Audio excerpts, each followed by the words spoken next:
Este libro, Atlas de Mar del Plata y el partido de General Pueyrredón, nos aporta datos fundamentales acerca de la población de nuestra ciudad, de nuestro partido. Datos que nos sirven obviamente para conocer cómo viven los marplatenses, pero también para pensar y para buscar algunas soluciones a problemas que no son poco graves. La autora es Patricia Lucero. ¿Cómo estás, Patricia? Hola, ¿cómo estás? Muy bien. Un gusto que estés aquí en los otros libros. Y la primera pregunta que debo hacerte es, ¿en base a qué datos elaboraron este atlas? El atlas específicamente está elaborado sobre datos de los Censos Nacionales de Población del 2001. También hay datos de 1991 porque hay un capítulo en particular que trata sobre toda la evolución 1991 hasta el 2010. Y después los primeros resultados que logramos conseguir del censo del 2010, ¿no? Que sabemos que es un operativo que se publican los datos finalmente después de 5 o 6 años de haber hecho el operativo censal. Así que están los primeros datos, ¿no? Ahora ya tenemos bastante más información, está en la web, pero estamos trabajando básicamente con ese periodo, ¿no? Por eso son problemas contemporáneos, los más cercanos a nuestro tiempo y a nuestra realidad. Mencionaste la evolución entre 1990 y 2000. Sí. ¿Podemos hablar de evolución en realidad o simplemente de un crecimiento de población? Hay crecimiento, o sea, eso depende también cómo uno conceptúe, ¿no?, esas ideas. Hay evidentemente crecimiento de la población.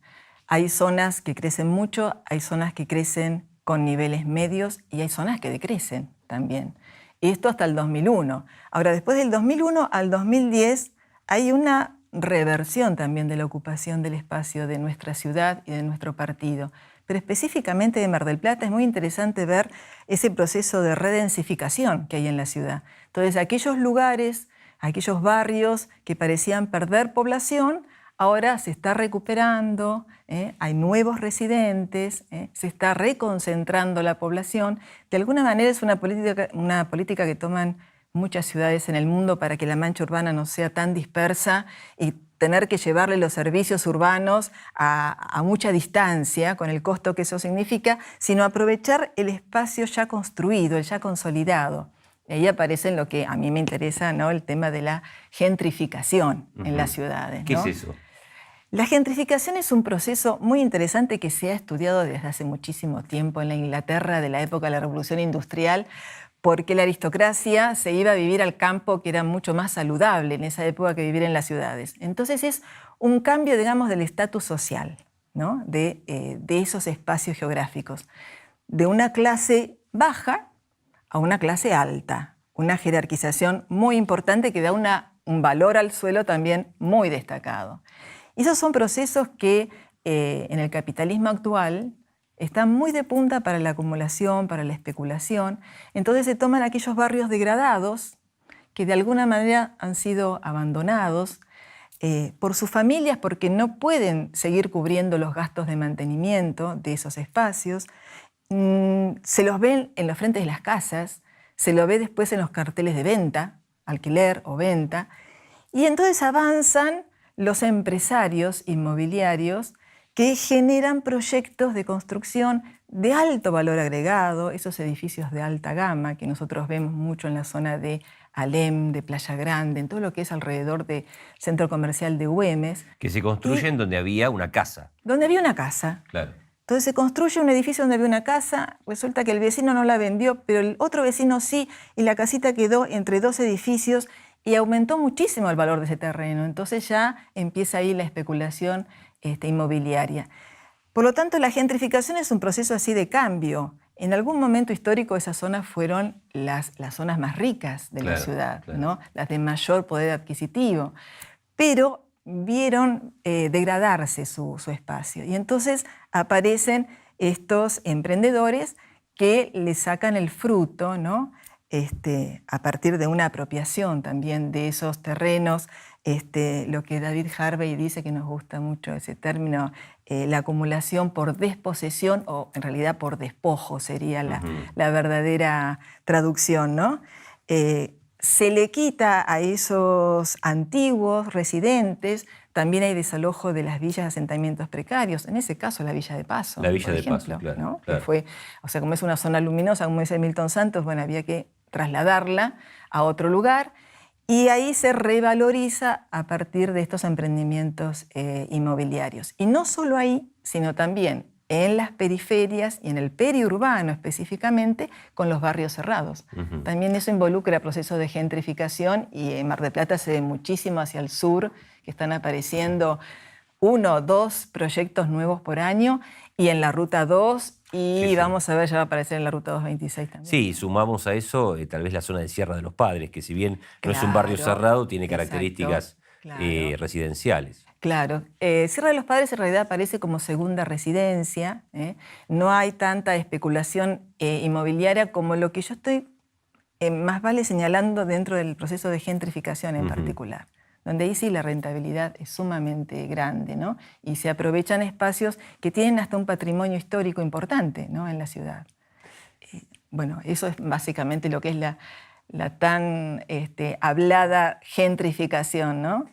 Hablaste de los censos, ¿no? Si uno busca la cantidad de habitantes que tiene Mar del Plata, aproximadamente entre 700.000 y 800.000, compara, mirando las mismas cifras de los censos, con la población que tienen varias provincias de la Argentina, encuentra que Mar del Plata tiene muchos más habitantes que varias provincias. Por supuesto, sí, sí. ¿Y tiene las condiciones para albergar a esa gente? ¿Condiciones en cuanto a servicios, en cuanto a planificación?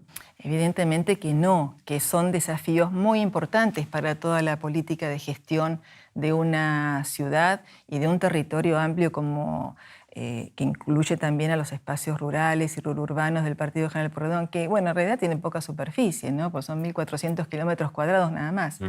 Pero evidentemente que tiene, como bien decís, una población que se acerca a la de muchas provincias, que excede la de muchas provincias, las provincias del sur, San Luis también, claro, ¿no? La Rioja. Entonces, La Rioja. Entonces se hace bastante difícil trabajar sobre espacios en donde hay que dar un buen nivel de vida, una buena calidad de vida a tanta población, cuando los recursos, los presupuestos no son tan importantes. Entonces sí genera muchas dificultades. Hay estudios, fíjate, interesantes que hablan que habría como un óptimo de población. A mí no me gusta mucho esto de óptimo, pero de todas maneras, como que hay un límite en cuanto a la población que realmente es gobernable en el buen sentido, de poder darle una buena calidad de vida en las ciudades, y que sería aproximadamente 150.000 habitantes. Cuando ya nos pasamos de esos 150.000, es como que aparece el anonimato, el que no se sabe dónde van los recursos, donde la participación ciudadana se hace mucho más difícil. Hay muchos representantes, pero son prácticamente desconocidos, claro, ¿no? En las listas electorales, pocos se conocen. Entonces, a medida que tenemos más cantidad de población, más aglomeración, se hace mucho más difícil sostener y gobernar espacios que básicamente tienen muchas desigualdades, ¿no? Nuestros trabajos en general apuntan a mostrar esas desigualdades entre la gente y entre los lugares. Patricia, seguramente lo recordás como lo recuerdo yo en nuestras infancias. Se hablaba mucho de Mar del Plata como la ciudad del verano. Venía mucha gente a trabajar y luego se quedaba, ¿no? Porque encontraba mejores condiciones o por ahí mejores posibilidades de progreso que en sus lugares de origen. ¿Eso sigue ocurriendo? Y sigue ocurriendo, sobre todo en las épocas de crisis.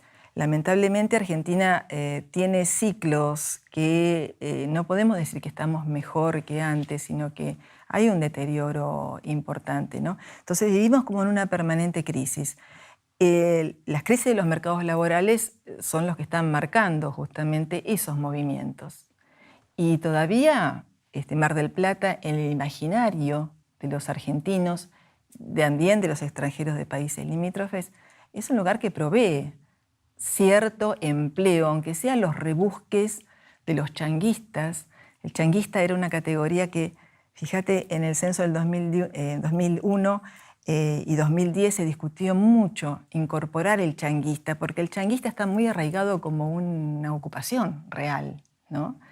Yo cuando hacía encuestas a las madres de los sectores pobres en el hospital materno infantil, y ellas les preguntaba cuál era el oficio de sus compañeros, y con mucho orgullo decían, es changuista. O sea, esos trabajos esporádicos del momento, pero tenerlo y mucho mejor que no tener nada. Entonces, evidentemente que en Mar del Plata todavía se presta como para conseguir alguna ocupación, algún rebusque, pero no es en las condiciones de los años 50, 60, 70, después ya comienza el deterioro por la competencia también con otros centros turísticos, ¿no?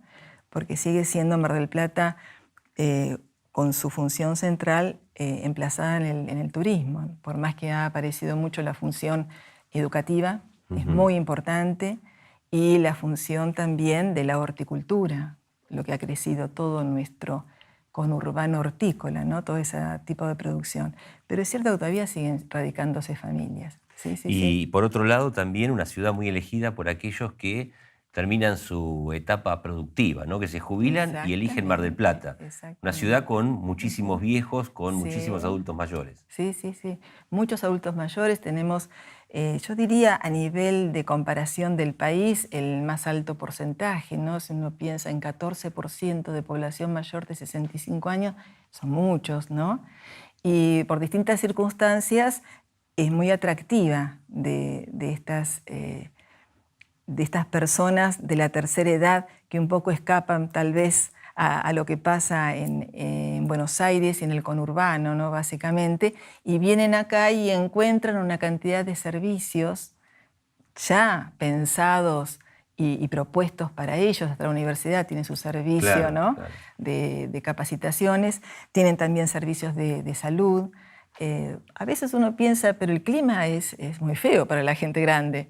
Pero no, hay otras cuestiones, la movilidad, la cercanía, que les facilita mucho la vida cotidiana, facilita mucho la trama de su vida, y sigue siendo muy atractivo, sí, venir a Mar del Plata para la tercera edad, ¿no? Los clubes, la cantidad de clubes, de centros de jubilados que han aparecido. Así que bueno, hay toda una cantidad de servicios dispuestos para la tercera edad, que al mismo tiempo, como decimos nosotros, reproduce que sigan viniendo más jubilados y pensionados a esta ciudad, ¿no? A poblar esta ciudad. Hace un rato apareció en la charla esta referencia al traslado de la Villa de Paso, el traslado de una villa que tenía muchas décadas en un lugar muy codiciado por el valor de sus tierras, por el entorno, ¿no? que significa para todos aquellos que conocen Mar del Plata, esto es fácil de identificar.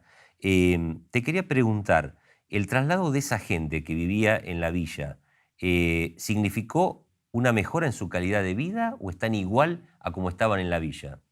No conozco exactamente qué es lo que está pasando en los lugares donde fueron ellos erradicados.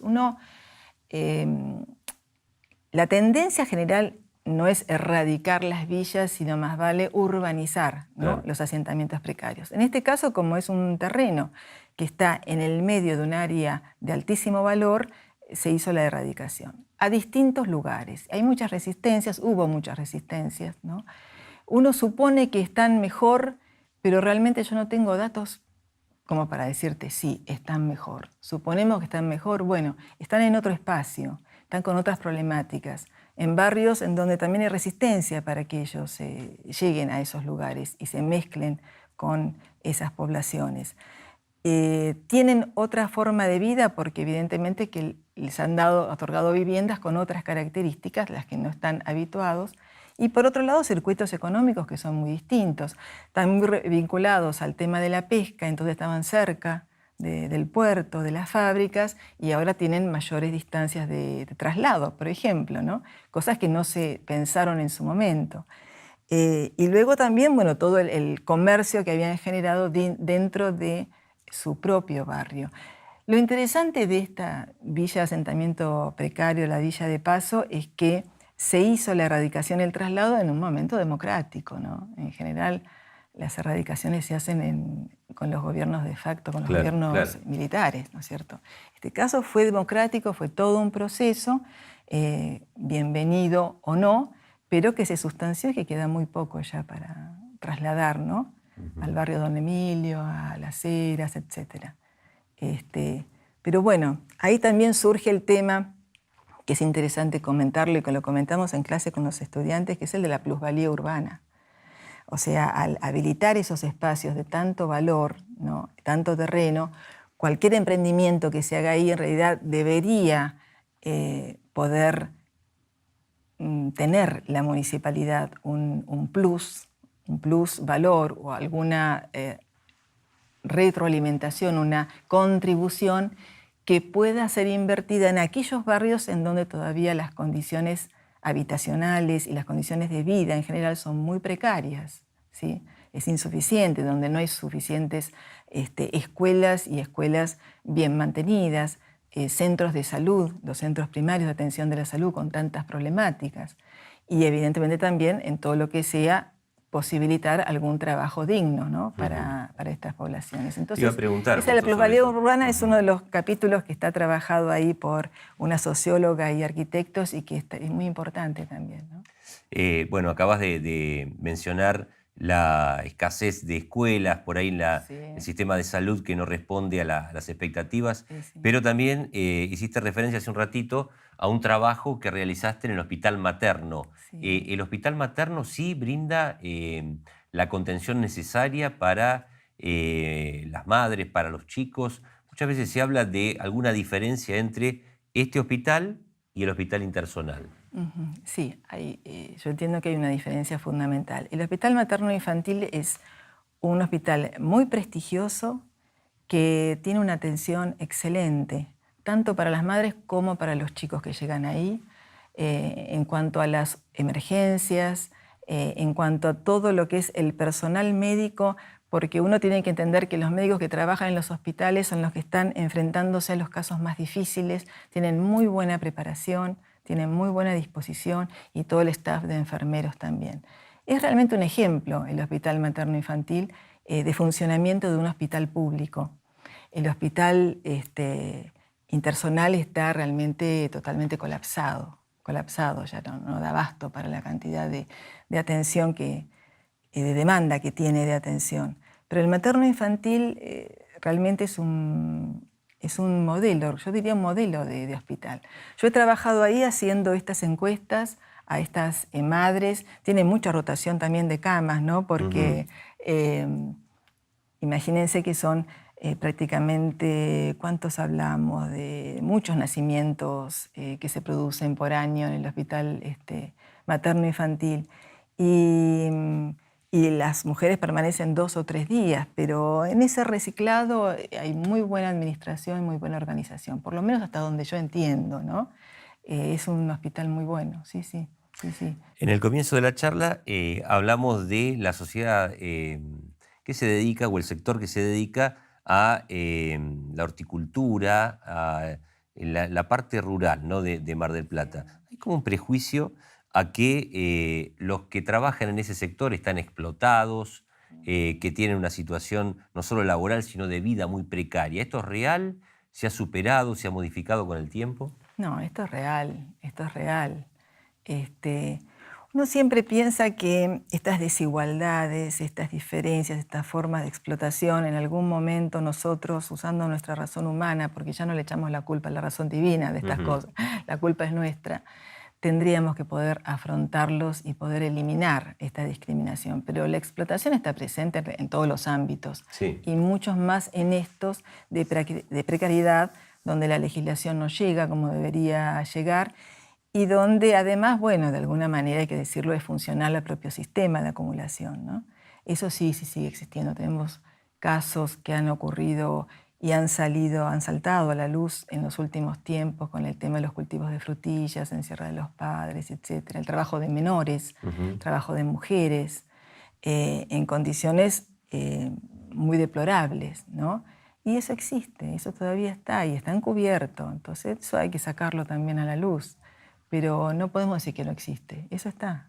La explotación sigue existiendo porque el mismo sistema también lo permite, ¿no? ¿Y sigue existiendo en el sector de la pesca también? También. Y ese es un sector en el que ahora queremos incursionar un poco, porque es un sector que además se mueve con recursos enormes. O sea, es un sector que genera muchísima ganancia, de la cual queda muy poco en Argentina y en el puerto y en la ciudad. Y desde que, bueno, muchas empresas se trasladaron al sur del paralelo 40 por todos los beneficios que tienen, que ha mermado también la pesca por la sobrepesca, que tratan más o menos de cuotificarla para no perder justamente ese potencial pesquero tan importante, hay mucha gente que ha quedado sin trabajo. Y las cooperativas no han sido una solución, sino han sido un elemento más de esa explotación que no les sirve. Entonces ese es un tema también muy delicado, ¿no? Es muy delicado porque hay una cuestión que es la sustentabilidad, que se trabaja muchísimo, ¿no? Yo no soy partidaria de eso, ya lo saben mis... sí, deben estar escuchando mis compañeros de grupo, que después los voy a nombrar si no se van a enojar. No soy muy partidaria de esto de la sustentabilidad social, sustentabilidad ambiental, sustentabilidad económica. Bueno, no. Pensemos en las personas, ¿no? Y las personas necesitan trabajar y los recursos tienen que ser bien aprovechados. No puede ser que en la pesca se tire al mar tanto de lo que se extrae, tanta cantidad de producción, que no se le dé que se encamine de alguna forma para formar algún otro producto, pero que se tropieza con las competencias entre los mismos empresarios y las mismas cooperativas, ¿no? Es todo un área también muy importante para trabajar. Yo recuerdo mucho la época de los años 70 en el puerto, cuando en la calle 12 de octubre estaban los mejores comercios de la ciudad, hasta la mejor joyería tenía su sucursal, estaba el mejor café con los productos importados y qué sé yo, y todo eso desapareció, ¿no? El deterioro es muy grande. La pesca es una moneda de cambio y bueno, y no nos deja nada, o muy poco en la ciudad, ¿no? Patricia, brevemente, este material que ustedes elaboran desde la Universidad Nacional de Mar del Plata, que es riquísimo en cuanto a estadísticas, a datos muy concretos y muy nuevos, ¿son tenidos en cuenta por los gobiernos? No digo ninguno en especial, pero hablo del Estado municipal, el Estado provincial, el nacional. ¿Tienen en cuenta este tipo de datos para elaborar políticas? No sé si las publicaciones en sí, pero sí trabajan con estos datos para elaborar política. Nosotros trabajamos con datos secundarios básicamente, también con datos de producción primaria a través de encuestas y de entrevistas. Pero los datos oficiales, que son los que también trabajan las distintas gestiones de gobierno, llegan a manos de ellos. Entonces, no sé si específicamente estas producciones que siempre intentamos de que lleguen, que les damos ejemplares en la municipalidad, fundamentalmente, porque siempre nuestra inquietud ha sido nuestro espacio de vida, ¿no? Este espacio cotidiano donde nos movemos todos los días, transitamos y lo construimos todos los días, ¿no? Entonces, bueno, nos gusta que lean esto, que lo critiquen y que lo usen si realmente hace falta. En general no encontramos el acercamiento que quisiéramos, pero últimamente se está abriendo un poco más el tema y la vinculación entre la universidad y la municipalidad, ¿no? Se está abriendo, gracias a Dios, sí, pero es un esfuerzo grande, porque también es un esfuerzo de tiempos distintos. El tiempo político no es el tiempo de la investigación científica, es mucho más corto. Los resultados tienen que ser ya a 4 años. Claro. Nosotros hacemos investigaciones que necesitamos revisar muchos materiales, interpretarlos a la luz de conceptos, de teorías, de qué pasa en otros lugares también, cómo influye lo que pasa en el mundo, en el país, en Mar del Plata. Entonces necesitamos tiempos, y por eso no son los tiempos políticos específicamente. Pero sí, la buena noticia es que se está produciendo un acercamiento, sí, un acercamiento real. Patricia, antes de agradecerte tu participación en los otros libros, si querés mencionar a quienes trabajaron con vos en este trabajo. Sí, por supuesto, porque en el grupo, desde el año 2000 que estamos trabajando en este grupo de estudios sobre población y territorio, somos todos geógrafos. Y bueno, ahora actualmente está la doctora Claudia Mikkelsen, que es la codirectora del grupo. Está trabajando también la magíster Marisa Sagua, que ella trabaja en arquitectura, en el Instituto del Hábitat y Ambiente. Está trabajando también el doctor Fernando Saúda. Tenemos también a Silvina Aveni, a Sofía Ares, a algunos becarios como Matías Gorciesuk, un apellido difícil, pero también que está trabajando muy bien sobre distintas problemáticas de ciudades turísticas y calidad de vida. Mariana Bruno, que está más en el área rural con sus trabajos y está haciendo un estudio muy interesante sobre los servicios rurales en todo el espacio rural. Marcela López, que se ocupa de los mercados laborales, pero en los espacios rurales, ¿no? Con este tema de la horticultura, de la producción de la papa y estas cuestiones que mencionabas de la precariedad, ¿no? Cuando se usan leyes que no tienen nada que ver con las urbanas y que facilitan cierta flexibilidad mucho mayor, ¿no? Entonces, bueno, somos muchos, Graciela Berti también, que se ha incorporado en los últimos tiempos, y bueno, y algunos alumnos y qué sé yo, y seguro que me olvido de alguno y me van a retar, pero somos Les varios mandamos saludos geógrafos. igual. Patricia, Sí. muchas gracias. Invitamos a todos a la lectura de Atlas de Mar del Plata y el partido de General Pueyrredón. Muchas gracias. No, gracias a ustedes por la invitación y la difusión.